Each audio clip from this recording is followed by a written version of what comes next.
hace mucho mecánica de fluidos, por eso me dicen que soy ingeniero. Entonces voy a hablar de un problemita que hemos estado resolviendo y un poco para aclarar las cosas. Pues les voy a enseñar al nadador bidimensional. Es básicamente un helado. Entonces lo que les voy a enseñar es que uno puede poner a nadar un helado. Y es un helado porque la geometría es un semicírculo pegado con un triángulo. Entonces, esos son los datos del problema. Y entonces básicamente lo que les voy a mostrar es ese perfil, lo voy a poner a aletear de un par de formas diferentes. Una es con el centro. Lo bueno de hacer simulaciones numéricas es que el centro de masa decido que esté en el centro del círculo, siempre me las puedo arreglar para distribuir la masa de manera que el centro de masa esté ahí. Eso quiere decir que básicamente la masa está concentrada en el círculo y la cola nada más es una parte geométrica. De lejos viene un flujo uniforme, o sea que este es un helado estilo salmón, voy a hacer que nade contracorriente. Y lo que uno tiene que resolver son esas ecuaciones que en general se conocen como ecuaciones de Navier-Stokes para el caso de un fluido que, para decirlo fácil, la densidad es constante, ¿no? Entonces es como agua. Y pues esa ecuación que se ve sofisticada pues es una forma rebuscada de escribir la segunda ley de Newton para un fluido viscoso. Entonces aquí lo que uno tiene esto es básicamente la aceleración del fluido, tiene unos términos curiosos, pero así se ve la aceleración de un fluido. Justamente el problema con esta ecuación es ese término punto gradiente que es difícil de resolver. Esto es la presión, entonces hay un gradiente de presión y el término que va como número laplaciano de la velocidad pues es un término de fricción, ¿okay? De fricción interna del fluido.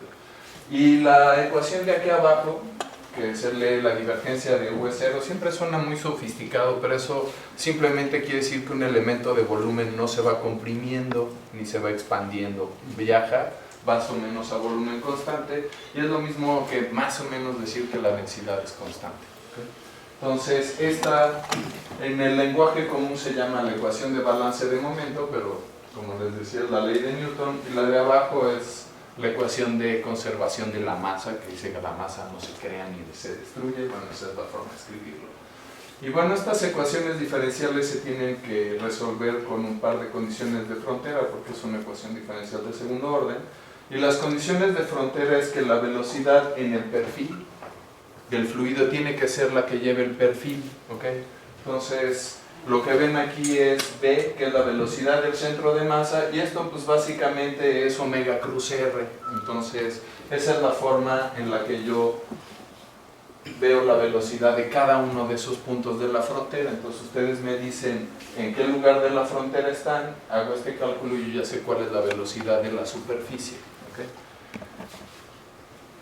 Eso es para el caso del fluido. Entonces eso lo tengo que estar resolviendo todo el tiempo. Entonces cada paso de tiempo tengo que resolver esto con las condiciones de frontera, con eso como si fuera una fotografía, ¿ok? Y entonces después de que resuelvo al fluido pues tengo que resolver el movimiento del cuerpo. Entonces cuando lo deje moverse libremente tengo que resolver la ecuación de Newton.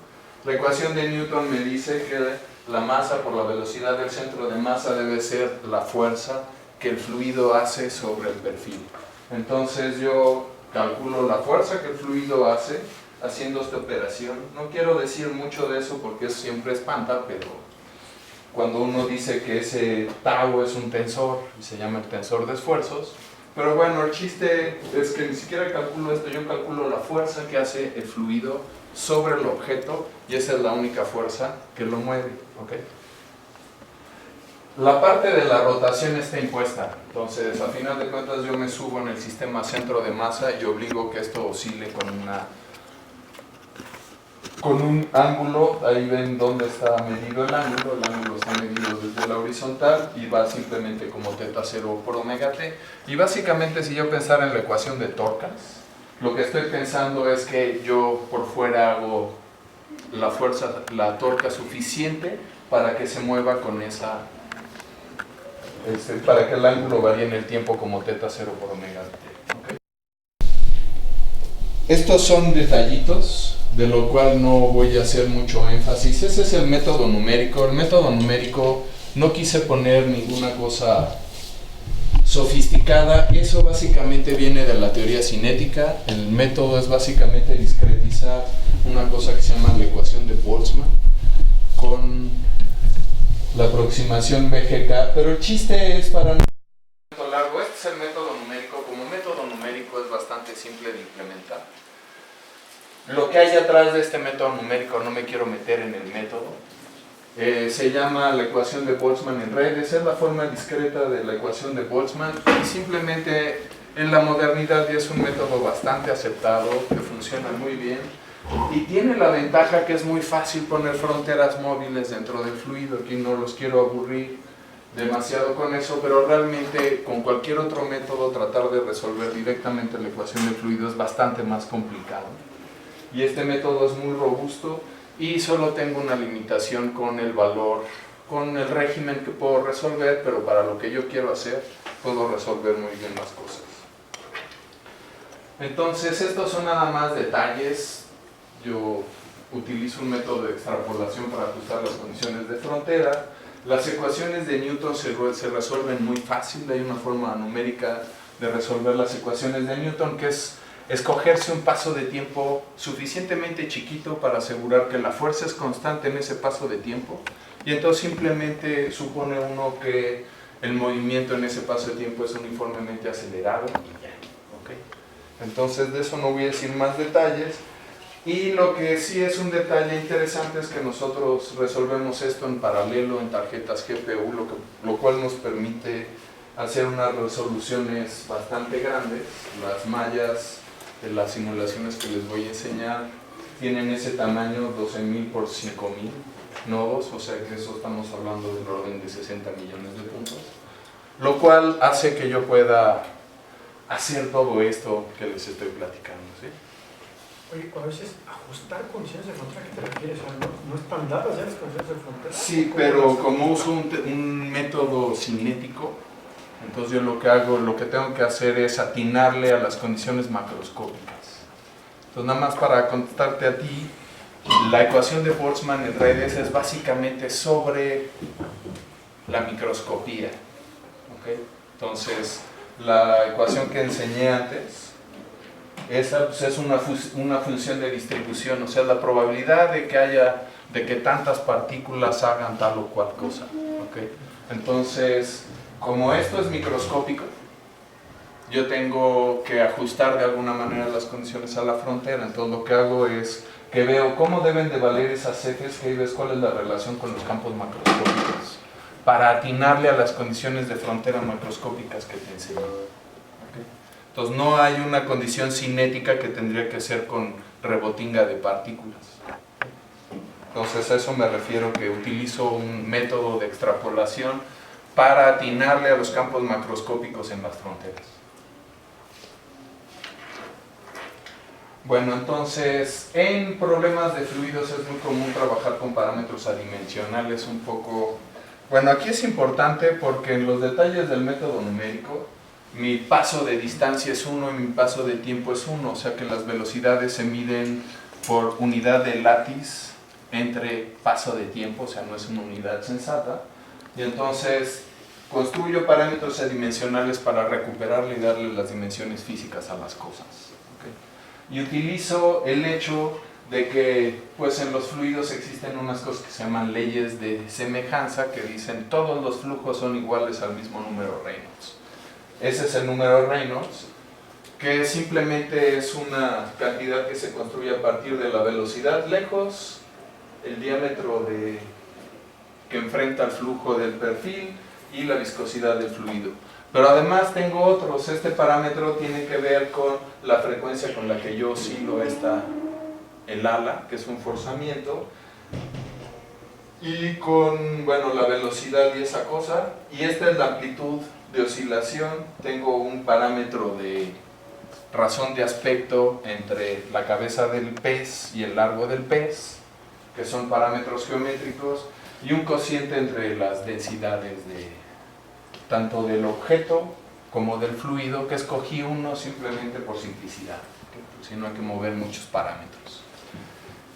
Y lo que nos interesa medir al final son las fuerzas, que les llamé coeficientes porque son también variables escaladas, y simplemente se escalan con esta cantidad, con la densidad por la velocidad al cuadrado por el diámetro, y una pues es a lo que uno le llama el coeficiente de L, tiene que ver con lift, o sea de sustentación, pero tiene que ver la fuerza en la dirección transversal al flujo, y el CD viene de drag, que es el coeficiente de arrastre, que viene de la fuerza que está en la dirección al flujo que enfrenta el pececito. ¿Okay?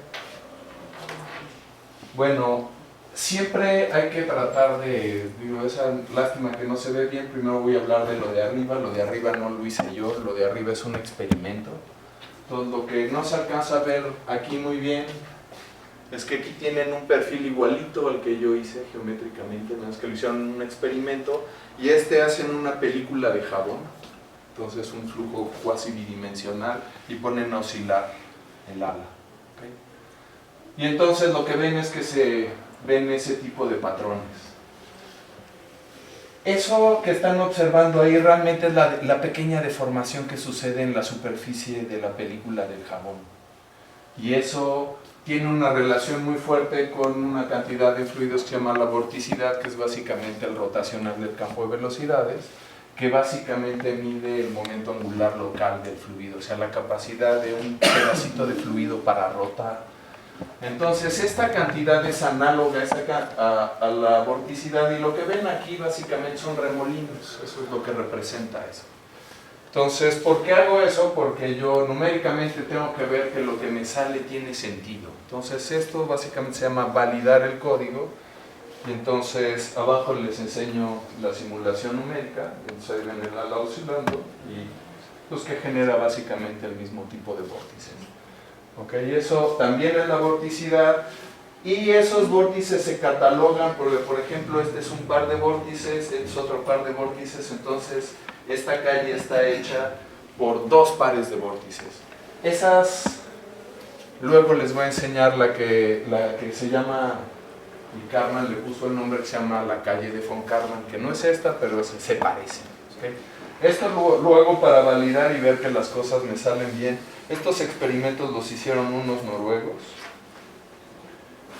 Entonces, por ejemplo, este es otro caso, y lo que les estoy enseñando es que yo me fijo en el espacio de parámetros que estos experimentales hicieron, y entonces pongo los mismos parámetros en mi simulación y veo que sale lo mismo. Y de hecho esa es casi una calle de von Karman.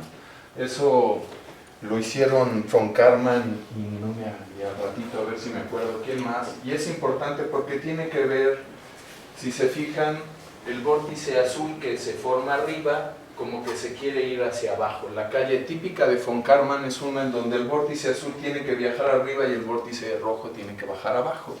Y eso la gente detectó que había ahí sucede esa transición que le llaman arrastre-propulsión, en la que la fuerza de arrastre cambia de dirección. Entonces por eso se vuelve propulsión. Solo cuando se invierte la calle de von Karman hay una posibilidad de que los pececitos naden. ¿Okay? Si no, no nada. Si no, la fuerza siempre es hacia atrás y siempre se lleva el perfil del flujo. Entonces, una de las cosas a las que le atino es que sucede la calle de von Karman en el mismo lugar, y eso es nada más enseñarles más figuritas. Voy cambiando los parámetros, en este caso ya sea la amplitud de oscilación o la frecuencia a la que oscila. ¿Sí? Entonces esto, como les decía, es simplemente para ver que las cosas funcionan bien. Esto es relevante porque arriba es un experimento cuasi bidimensional, y lo que yo estoy haciendo es un poco tramposo llamarlo un test bidimensional, porque estrictamente uno tiene simetría en este eje, o sea que este fluido realmente es infinito, nada más que si yo me muevo en la dirección que sale del pizarrón, veo siempre lo mismo. ¿Okay? Esa es la idea. Dices, modificas la frecuencia y la amplitud de la oscilación. Sí. ¿Para cada frecuencia hay una amplitud en la cual tienes esta transición y viceversa? ¿O no? No, la transición esta te voy a enseñar más al ratito, que básicamente sucede a un solo valor del producto entre el número asociado a la, que es al que le llamé ST, que se llama el número de Struha, multiplicado por la amplitud de oscilación. Eso es como una combinación especial entre estos dos números. ¿Sí? Eso lo vamos a ver al ratito. Esto, ya al ratito se van a acabar estos dibujitos y las calles van a ser de von Karman o de von Karman invertido. Disculparán ustedes que luego se me pegan los animales. Bueno, y esa creo que es la última. Entonces aquí era importante ver que podríamos reconstruir el espacio-fase de este experimento y así arrancarnos y creer que lo que está saliendo tiene sentido, a pesar de que es bidimensional. Esa creo que es la última. Qué lástima que los de arriba no se ven, pero si uno lo ve con cuidado y ahorita se van a ver adelante, pues sí se parecen mucho, solo se parecen mucho, no son lo mismo.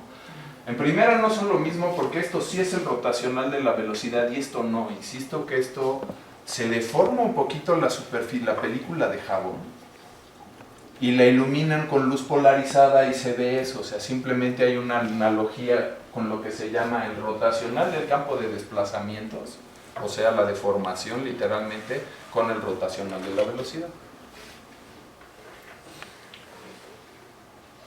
Bueno, ahora sí se los puse juntitos, entonces ahí sí se ve, aquella es una, por eso le puse una calle de von Karman, esos son sus parámetros, y esta es una calle invertida de von Karman.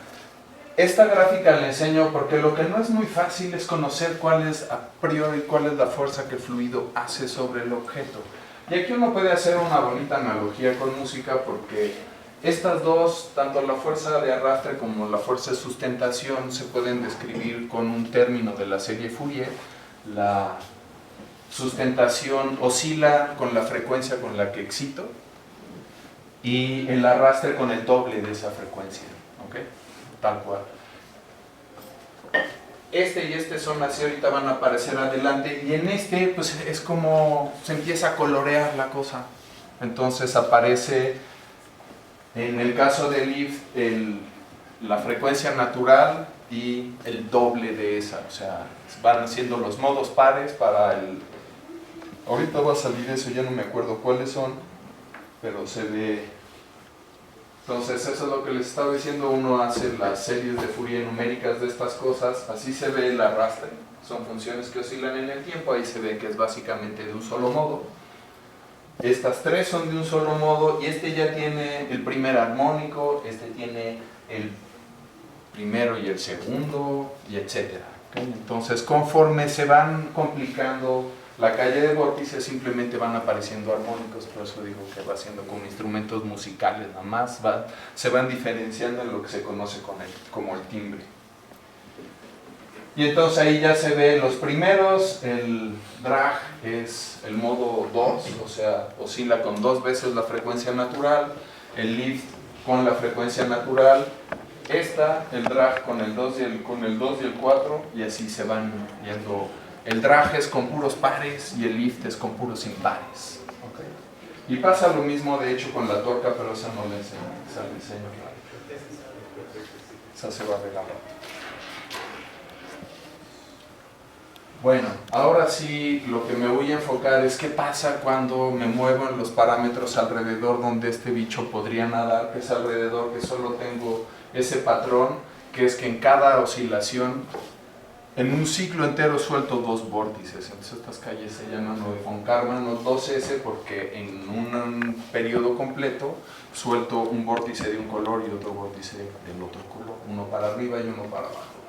Entonces, lo que hice ahí es ver cómo se ve el producto de estos números y cómo puedo tener dos flujos más o menos diferentes porque aquí modifiqué la frecuencia de oscilación y aquí modifiqué la amplitud, pero los dos dan un producto de esos dos números igual a 0.21 y vamos a ver que esa es o sea, las cosas no dependen realmente de estos dos por separado, sino del producto. Y entonces ahí vamos viendo que yo voy cambiando, aquí lo que hice es que fijé la amplitud y moví la oscilación, y para más adelante, conforme uno va aumentando la frecuencia, resulta que hay una ruptura de simetría, los vórtices se organizan que de repente se deflecta la estela. ¿Okay? Eso también coincide con experimentos y con otros métodos numéricos, es parte de lo importante, y entonces vemos cómo hay una transición de que el flujo es muy simétrico, hay transición entre la calle de von Karman y la calle invertida de von Karman, que otra vez quiere decir que yo puedo pasar, o la gente dice que paso de arrastre a propulsión.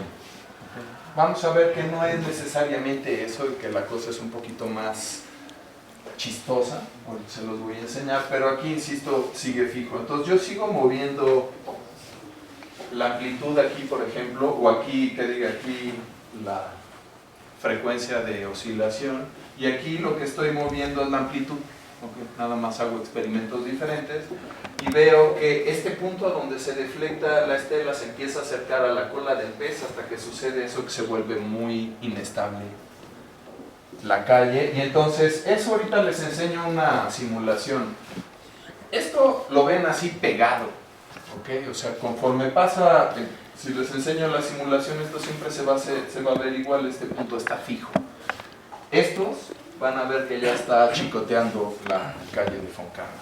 Ahora, lo curioso es que lo de allá abajo se ve muy complicado, y la verdad es que lo único que pasa es que aquí el arrastre ya presenta la frecuencia natural, pero le sale como un subarmónico, pero las fuerzas siguen teniendo una representación en serie Fourier finita.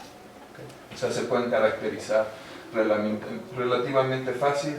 Ahí disculpen que fue el único que se me olvidó traducirle, pero bueno, eso lo puse ahí porque esos resultados también han sido reproducidos por estos autores. Okay, o sea que eso me sigue diciendo que voy bien. Bueno, ahora sí les enseño cómo se ven esas cosas en movimiento. Entonces se ve que esa se queda pegado, así es el flujo siempre, los vórtices se organizan de esa manera. Y en la de abajo, pues sí se ve que se mueven. Al ratito vamos a ver por qué es interesante este caso de acá abajo.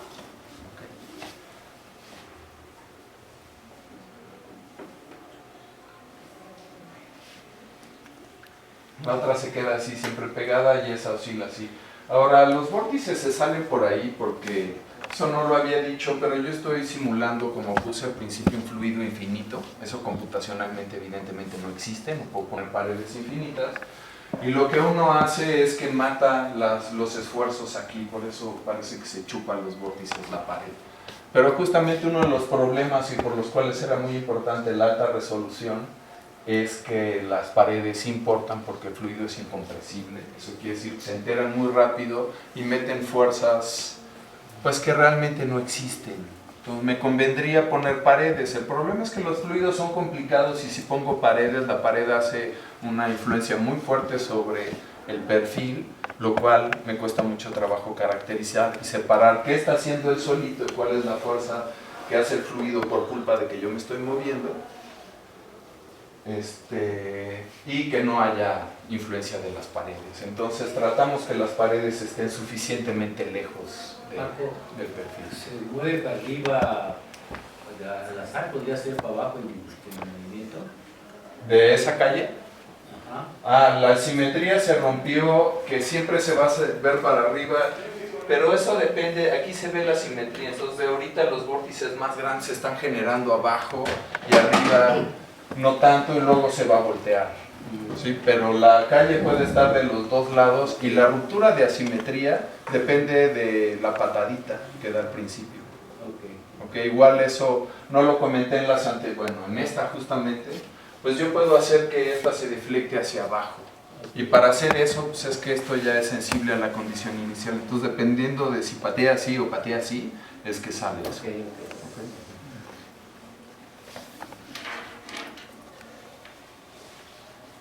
Aquí lo que les enseño es justamente la idea de lo que hice es graficar esa cantidad que dice el arrastre promedio menos la amplitud de oscilaciones, básicamente eso.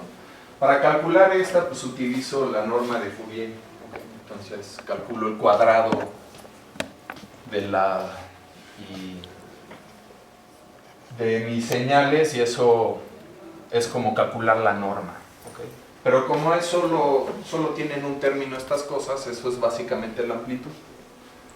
Cuando esto cruza por cero, por aquí, es cuando sucede la transición entre una calle de von Karman y una inverted von Karman, que otra vez es que el vórtice de arriba en la inverted von Karman viaja hacia abajo. Y eso, al ratito se va a ver estas cosas como oscilan. Esto lo que me está diciendo es que justamente cuando esto cruzó por cero, es que la señal oscilatoria del arrastre, el mínimo está pasando por cero justamente. ¿Okay? Entonces no es realmente que la fuerza se haya cambiado de dirección, sino que los puntos que hay por aquí abajo, pues la mitad del ciclo la fuerza va para adelante y la mitad del ciclo la fuerza va hacia atrás. ¿Sí? ¿Eso está claro?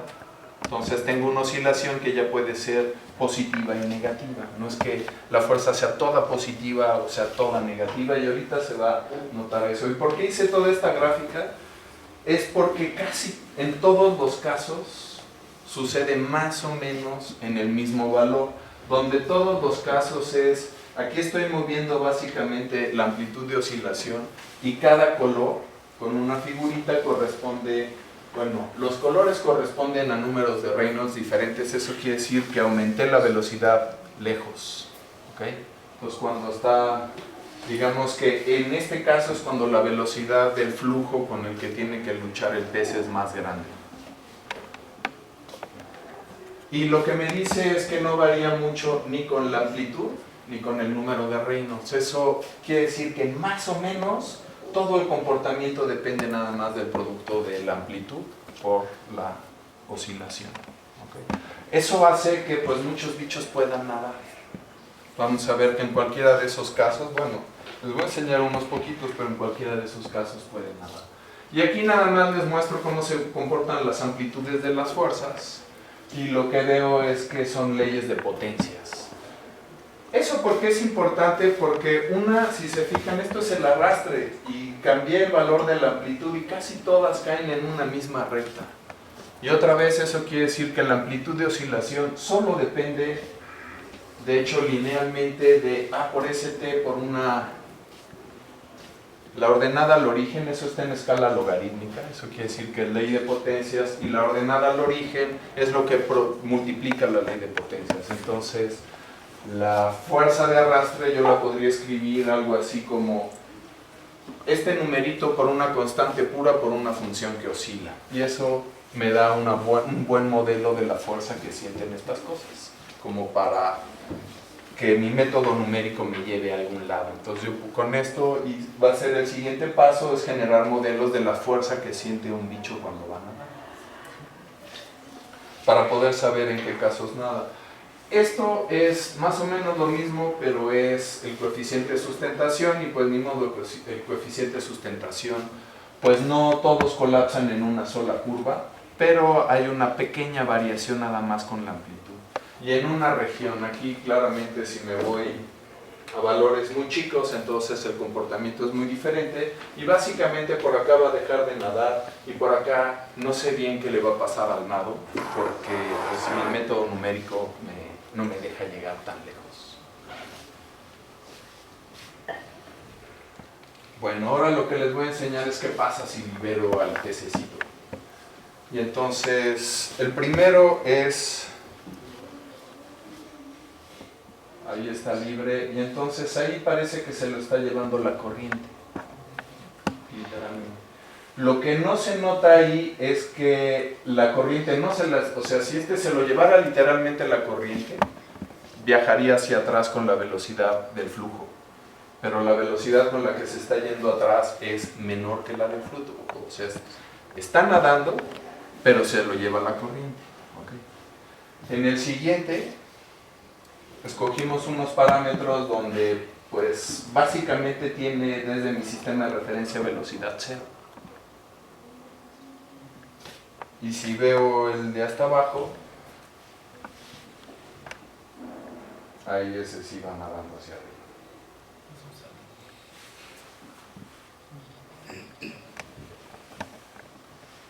Estrictamente yo diría los tres nadan, porque no se lo está llevando literalmente el flujo. Y definitivamente, de hecho, la velocidad de ascenso puede ser bastante más grande que la velocidad de flujo, o sea, siempre nada. Y a mí lo que me gusta, en que se note, no es muy claro, ahorita vamos a ver cómo es que nada, pero no es muy claro qué fuerzas se balancean. La única fuerza que actúa ahí es la que hace el fluido, ¿ok? Y entonces lo que yo hago es otra vez voy a medir las fuerzas. Entonces, para empezar, una cosa que sale es que el arrastre promedio es 0. Y eso... Doctor, en el último hay un vórtice que sale al principio. Pues mira, en En todos... el de abajo, pero es que hay uno que sale mucho más rápido que ahí. Ahí salió y sale hasta abajo y se va... Eso es transiente. Al principio, eso tengo que platicar cómo es que hago esa simulación. Entonces, si yo empiezo a oscilar el pez con toda su amplitud, entonces truena el método, porque es muy salvaje. ¿Okay? Entonces, lo que uno hace es que empieza a oscilar con una exponencial que va creciendo hasta que llego a la amplitud que quiero. Y entonces tiene un pequeño transiente que es lo que ves al principio, que se lo empieza a llevar la corriente y luego se arranca. Ajá, pero además se lleva un vórtice muy grande abajo, ¿no? Sí. Ese tiene que ver con la patadita inicial y por eso hay veces que se sube o se baja un poquito por esa patadita inicial. ¿Sí? Que es lo que tiene que ver con la simetría, aunque en estos... Otra cosa curiosa es que si ese estuviera fijo en todos estos números ya hay una deflexión en la estela. Pero cuando nada se vuelve a enderezar la estela. Y el transiente es algo complicado, pero debo decir, si no hubiera vórtices no nadas. Eso es lo que te hace nada. Bueno, ahí lo que les enseño es esa curiosidad, pues si grafico X contra el tiempo, pues me salen unas líneas rectas. Y ahí se nota muy poquito, pero tiene una pequeña oscilación miserable. Entonces realmente el movimiento en X es a velocidad constante. Entonces realmente uno tiene que decir, se están balanceando dos fuerzas. La fuerza hidrodinámica con la fuerza hidrodinámica, porque nada más le estoy poniendo una. Y esto es lo que la gente llama que sí hay el balance de fuerza se hace entre la fuerza hidrodinámica, pero se parte en dos ahí. Que lo voy a tratar de enseñar más al ratito, pero se ve un poco complicado en la figura que les voy a enseñar. Y es que los vórtices, cuando se hacen los vórtices, también se producen cambios de presión en diferentes puntos del agua. Y entonces hay una contribución a la fuerza que solo se debe a cambios de presión, o sea, gradientes de la presión, y eso es lo que genera propulsión. Y luego hay otro pedazo que es lo que en fluidos decimos que son puros cortes, o sea, es pura fricción, y eso le llamamos drag.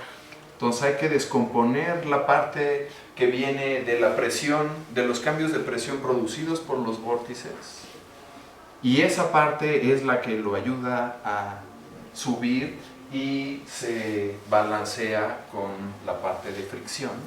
O sea, para que quede claro que no es que nade por fricción, aunque definitivamente si yo le quito la fricción al fluido, ni nada, ni flota, bueno, sí flota, pero no nada en ningún fluido que no tenga viscosidad. Y aquí lo que vemos es y en la dirección de Y sucede que cabecea el pescadito. ¿Okay? Entonces realmente la trayectoria del centro de masa es una cosa que oscila. Y eso es una curiosidad porque eso es algo que pues uno va averiguando cuando hace estas cosas. Esto otra vez es muy complicado resolverlo numéricamente acoplado con las leyes de Newton. Entonces lo que hace la gente es impone el movimiento del pez y mide las fuerzas. Y todo el mundo cuando impone el movimiento del pez siempre impone en este movimiento. Entonces nosotros nos preguntábamos por qué no imponen que el pececito aletee y su centro de masa se mueve en línea recta. Pues curiosamente pues nunca nada en línea recta, va haciendo así. Entonces de hecho lo que no está muy claro es el mecanismo si el pececito se mueve así o se mueve así, o sea eso sí no lo hemos aclarado y es algo que tenemos que estudiar. O sea, si va enfrentando el flujo y así es como se mueve. O sea, realmente nada lo empuja así, sino lo van empujando como en diagonales, ¿sí? Y si no, no nada. Y se puede ver como la oscilación en el eje Y es bastante más importante. De hecho, es del orden de la cabeza del pez. La estela sería la masa del fluido que está atrás de... Esa estela se va moviendo más rápido que el fluido. Sí, ¿Podría ahí hay un pensarse jet. que es como una tercera ley de Newton? No, pues Va más o viento el menos, sí. fluido para O sea, atrás. sí hay tercera ley de Newton porque justamente como dices, el aleteo produce una respuesta, el flujo, o sea, cuando yo me muevo así, produzco fuerza sobre el fluido responde y produce fuerza sobre Va viento el fluido para atrás y el fluido Exactamente. para adelante. Ujú. Y de hecho, la calle esta se deflecta y pasan cosas porque antes de que nade, cuando la calle de von Karman es derecha, o sea, el vórtice que se genera arriba viaja arriba y el que se genera abajo baja abajo, viaja abajo, ahí hay un déficit de la velocidad. Entonces ahí la velocidad es menor que la velocidad de entrada. Cuando la calle se invierte, la velocidad mayor sucede justo detrás del bicho. O sea, se hace un jet. Ah, Y de hecho, ¿qué es lo que voy a enseñar ahorita? Cuando nada aguas arriba, coincide en cuando está en reposo, cuando la estela se vuelve loca. Y eso quiere decir, o sea, creemos que es que el jet es muy inestable. Y entonces no puede quedarse derechito, sino empieza a aletear. ¿Okay? Pero no lo hemos probado bien, pero todo indica que nada aguas arriba cuando ya la deflexión ya no está a un ángulo fijo, sino que ya está, chicoteando, por llamarle de alguna manera. Cuando dices que no nada en línea recta, significa que no puede nadar en línea recta. Todo indica que no puede nadar en línea recta. Siempre tiene, y de hecho esa oscilación no se puede... Esto que se sale de Y es por la patadita inicial. Y de hecho, si uno le aumenta a la velocidad de arriba, empieza a pasar como esto. Que se empieza a no desviar de la mitad de la caja. Ahora, aquí sí es un problema para mí numéricamente que se desvíe mucho de la mitad de la caja, porque entonces ve la pared de arriba. Y la pared de arriba le ejerce una fuerza que puede ser hacia abajo. O sea, son raros los fluidos de cómo interactúan con las paredes, pero se mete una fuerza adicional, que no es que me preocupe, pero si yo estoy simulando un fluido infinito, esa fuerza está mal. No debe de estar ahí. Pero en estos casos ya vimos que está suficientemente lejos la pared, que es como del 0.1% la fuerza respecto a la que siente. Comentaste que estas oscilaciones son del orden del tamaño de la cabeza. Ajá. ¿Eso es por la distribución de masa que le diste o es una cuestión más de frontera? No, de hecho, si yo moviera el centro si el pivoteo no estuviera en el centro de masa, lo que perjudico es el nado. Pero eso sí no lo hemos hecho. Lo sé de otras referencias. Pero entonces esa oscilación sigue siendo del tamaño. Sí, esa... Como puedes ver, aquí lo que cambiamos es la amplitud de oscilación y no se modificó mucho. Sigue siendo del orden de la distancia que llamé D, ¿sí? Que es lo que enfrenta al flujo.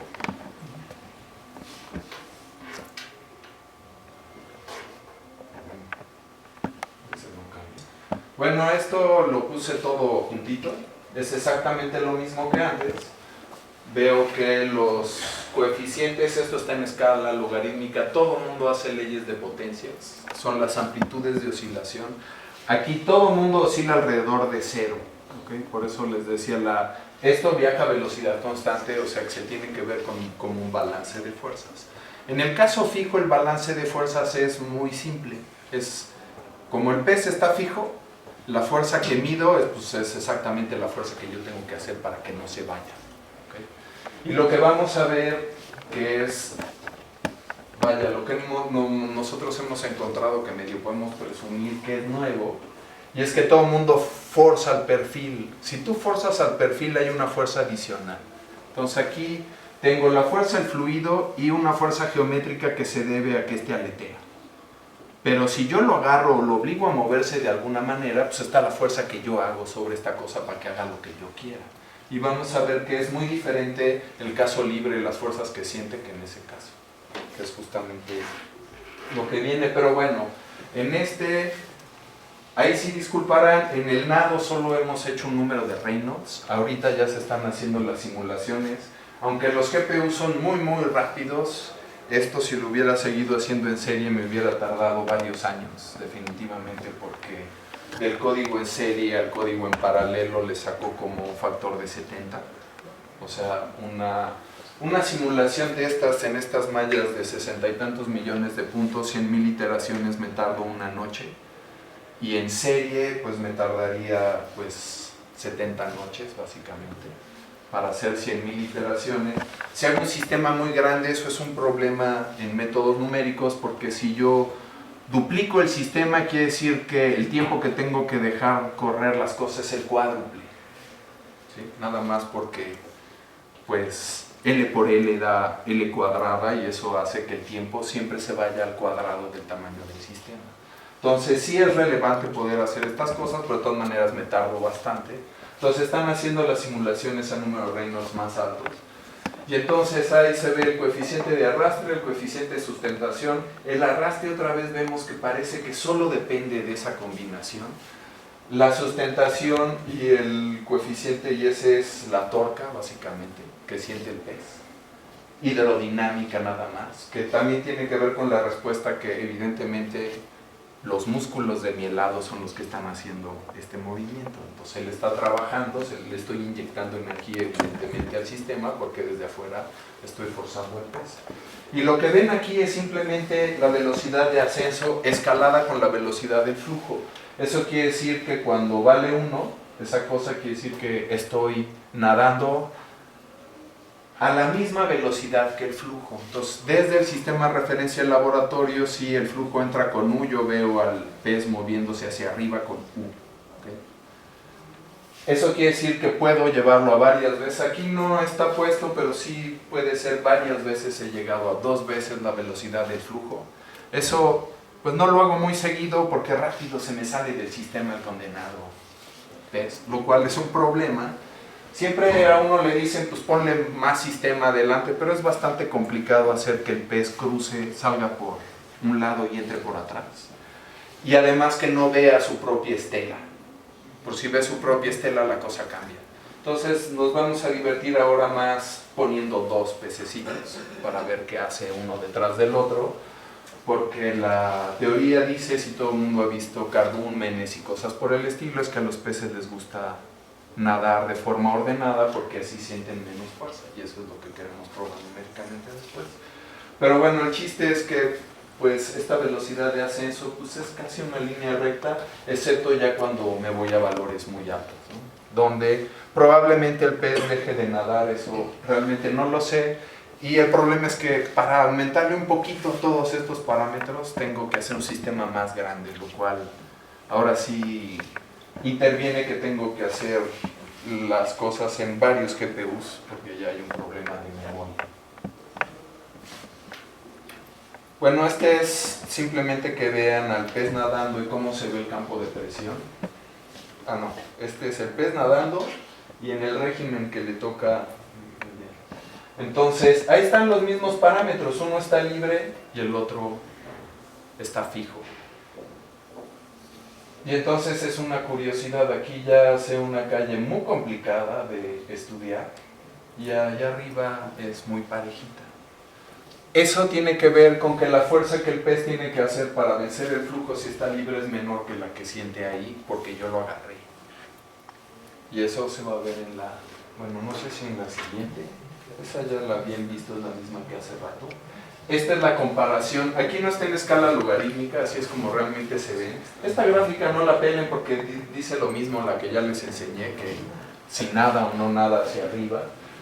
Pero en esta son la amplitud de oscilación en el caso fijo y en el caso libre. Como ven, las fuerzas son muchísimo más pequeñas en el caso libre que en el caso fijo, otra vez porque en el fijo o sea, agarrar objetos para que no se los lleve la corriente hay que hacer más fuerza que nadar dentro del flujo.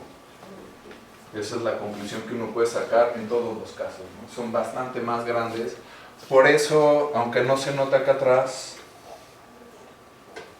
ahorita me regreso, puedo llegar a, en el caso fijo yo no puedo llegar a una amplitud de 3, porque truena el método numérico, porque los esfuerzos son gigantescos alrededor del ala y entonces se vuelve inestable el método numérico. Pero aquí como son más chiquitos puedo aumentar tanto la, siempre le digo el flapping, pero bueno es la frecuencia de aleteo, gracias. La frecuencia de aleteo y la amplitud a la que este cuate hace así.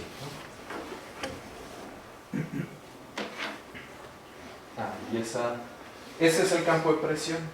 Entonces por eso les digo aquí hay que ver, porque estas diferencias de presión, ahorita les digo por qué se ve tan feo, pero estas diferencias de presión son las que producen el nado. Entonces por eso hay que ver si nada con la cabeza hacia adelante o realmente de manera lateral. Y bueno, las fluctuaciones esas que parecen ondas es culpa del método numérico. La presión tiene la desgracia de que solo se resuelve el como campo a primer orden, en cambio la velocidad es a segundo orden. Entonces solo me da una idea de las cosas y por eso casi nunca la pinto, pero aquí pues va a haber que calcular cuál es la fuerza debida, solo la diferencia de presión para restársela a la fuerza hidrodinámica y poder saber qué fuerzas son las que caracterizar bien las fuerzas que se balancean cuando el pececito nada, porque eso sí, no hay forma de hacerlo nadar hacia arriba acelerado, siempre esa velocidad constante. Sí, y eso coincide con lo que ha hecho mucha otra gente con flagelos, por ejemplo, ponen una esferita llena de pelos y la ponen a nadar, y hace exactamente lo mismo, nada a una velocidad constante. Y también alguien puso una elipse y la pone a oscilar y esa de repente se arranca hacia algún lugar y empieza a nadar. La ruptura de simetría depende de la condición inicial, pero también nada a velocidad constante. Y si pusieras un pececito asimétrico, en donde el cono, digamos, uno de esos es un agujero, Se va a ir para arriba. a velocidad constante. No sé, ahí sí, no sé, pero eso no lo he dicho, lo tengo en otra plática, ya no lo he hecho con cuidado. Este perfil, siempre tengo la suerte que nadie me pregunte ¿por qué el helado? ¿Por qué no agarraste un ala? O sea, y los que hacen aerodinámica, pues tienen todo un conjunto de perfiles diferentes. Algo que tal vez han oído alguna vez son los perfiles de Yukowski, que son alitas muy bonitas. Si pongo una de estas en estos regímenes, no nada. Todo indica que justamente como no es diferenciable mi geometría, tiene ahí un puntito. Entonces eso hace todo el juego. Cuando el perfil es muy aerodinámico, pues están hechos para reducir el arrastre, para que la propulsión la dé con unos motores, con unas hélices, y le baje el arrastre para que gaste menos gasolina. Y eso es muy curioso porque resulta que los vórtices, aquí sí ven, la vorticidad se genera en la punta y viaja por el ala y luego la desprende. En esos cuates, los vórtices que nacen aquí no llegan a la cola, se mueren en el camino, lo cual todo indica que reduce el arrastre. Y los que se hacen en la cola se quedan aquí, entonces si les enseñaran la simulación resulta que no se hace calle. Se queda muy localizada y se disipa muy rápido. En cambio, pues es lo que les digo, ¿para qué quiero meter el pez por acá? Si ya, aunque este sistema es bastante grande, siempre va a encontrar su estela porque la estela es muy larga, vive mucho.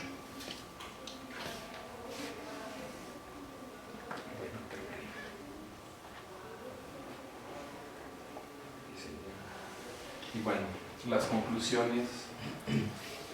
Eso pues era lo que decía al principio, en ST por A, ahí no está muy claro, ahí me falló, pero es cuando este ST por la amplitud vale más o menos 0.16, le sucede la transición entre la von Karman y el inverter von Karman a todo el mundo.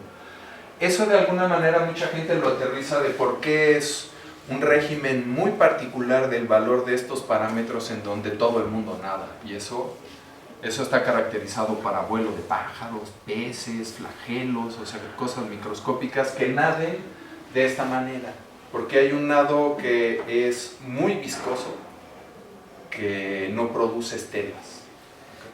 O sea, que el régimen es a número de reinos tan bajo que no se hacen vórtices.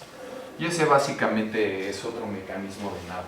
Es como agarrarse gelatina e irte jalando de la gelatina, es más o menos esa idea. Y este tiene que ver con las estructuras que se hacen detrás del bicho.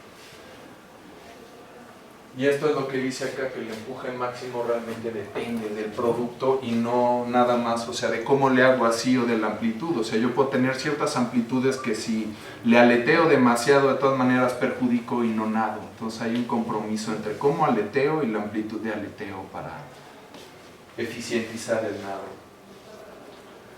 Que siempre es uniforme, y te digo que ese es lo que encontramos nosotros y lo que uno encuentra en la literatura de la gente que ha soltado estos bichos. Porque eso es algo que yo no puedo inferir si forzo al bicho a moverse por donde yo quiero. Y yo digo que estos resultados muestran, más o menos, que no es lo mismo que yo lo force a que lo deje libre, porque los esfuerzos son muy diferentes, o sea, hay más fuerzas involucradas. En el caso, otra vez, en el caso fijo, las fuerzas que se balancean son la que yo agarro al bicho y lo que siente por el fluido. Y en el otro, pues nadie lo agarra, es lo que hace solo por moverse y la fuerza que de respuesta que hace el fluido sobre él. Y bueno, las perspectivas están y otra es pues poner varios de estos a ver qué hacen. Eso ya está el código, lo que no están son las simulaciones. Será para la siguiente. Muchas gracias por su atención.